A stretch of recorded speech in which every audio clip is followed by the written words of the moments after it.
suis ingénieure biomédicale depuis 18 ans au CHU de Poitiers. Et avant, j'étais ingénieure pour la région. Donc ça fait à peu près 25 ans que je fais le métier d'ingénieur biomédical. J'ai commencé par un cursus classique. Puis je me suis orientée après derrière vers une école d'ingénieur. Et j'ai vu une annonce et j'ai fait connaissance de l'ingénierie biomédicale.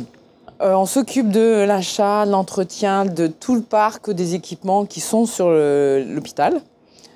C'est-à-dire que tous les équipements, en passant du pouce-seringue jusqu'aux plus gros équipements qui sont utilisés pour soigner les gens, il faut les acheter, il faut les entretenir, il faut garantir une sécurité. Au CHU de Poitiers, on a un parc à peu près de 6 000 équipements que l'on prend en charge avec à peu près 7 000 interventions par an. Une journée type d'un ingénieur biomédical, c'est se lever le matin, rencontrer le directeur de l'hôpital et discuter avec lui des projets, des budgets, de la politique de l'établissement. Rencontrer ensuite les médecins pour voir leurs problématiques, leurs souhaits en termes d'équipements médicaux. Et puis aussi avoir des rendez-vous avec des industriels qui vont présenter des équipements, des nouvelles gammes, des évolutions de matériel.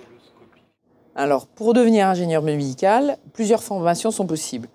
La formation classique, aller vers une école d'ingénieur intégrant le biomédical automatiquement.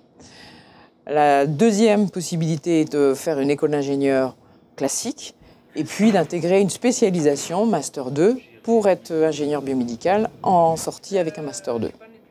Un bon ingénieur biomédical, c'est quelqu'un qui aime être au contact des gens, qui est curieux des techniques médicales et qui aime s'investir dans son travail.